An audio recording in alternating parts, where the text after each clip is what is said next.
послушав мастер-классы, решила спрашивать о себе, а не о клиентах. Проблемы с мужем, ну, на самом деле, знаете, это одно и то же.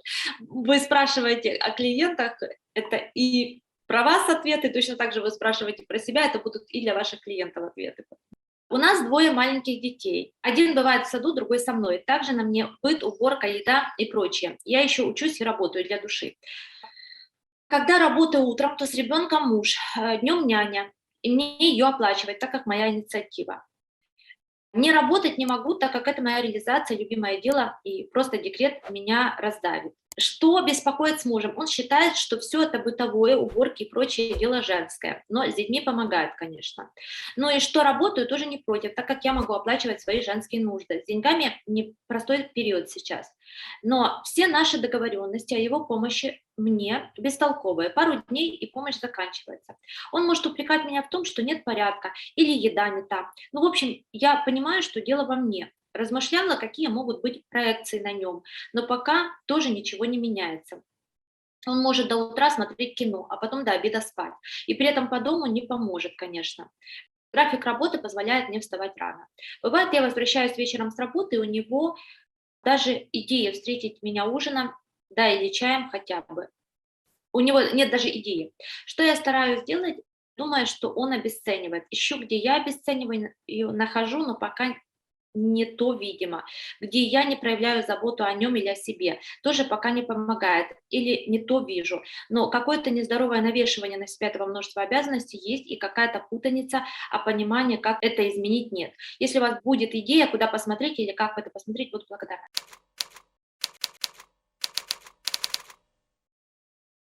Знаете что, я не вижу в вашем описании диалога с мужем.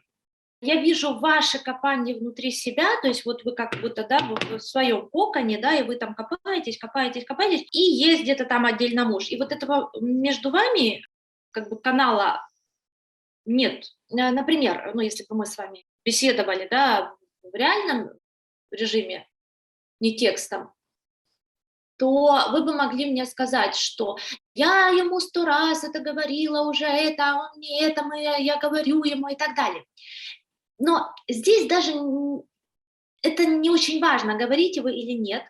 Вы так описали эту ситуацию. То есть, смотрите, в кусочке, который вам дает клиент, содержится вся информация, ее важно прочитать. Она между строк. Что мы здесь видим между строк? Да? Мы видим много копания автора в себе, но мы вообще не видим диалога между мужем. Еще раз, он может в реальности быть, неважно, но мне показан такой кусок, где вообще про это ничего не сказано. Вот.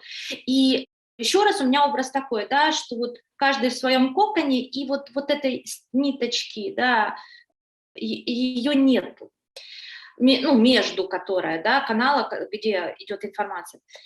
Вот, поэтому о чем я думаю сейчас? О том, что внутри, ну, моего клиента, автор вопроса, ну, условно клиента, да, внутри клиента такая матрица отношений, да, вот такая матрица, да, где есть я, и я должна внутри себя как-то это решить. Я не могу об этом сказать, я не могу какую-то получить, ну, внятное, там, не знаю, внятный ответ на свои чувства. Ну, в общем, понимаете, да, то есть как будто бы, да, мы вдвоем, но все свои вопросы я решаю сама.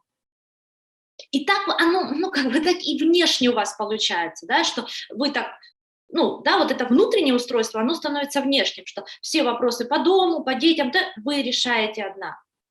То есть вы так описываете эту ситуацию, вы не говорите, вы не спрашиваете у меня, как мне ему сказать, там, чтобы там это, или, а вы говорите, что мне еще внутри посмотреть, что мне еще сделать, да, вот это, ну, как бы закрытость в себе, да, вот здесь есть. И я подозреваю от того, что есть какой-то опыт того, что как будто бы вас не услышат, или все равно это, ну, не получится, диалог и так далее. Может, это опыт был уже там, ну, он повторился и с мужем, а может, он был еще раньше, и с мужем вы даже не выходили на этот диалог, или как-то выходили уже, когда совсем, ну, знаете, как уже терпели и взрывались, да, и тогда понятно, что уже диалога нет, только обвинения друг друга.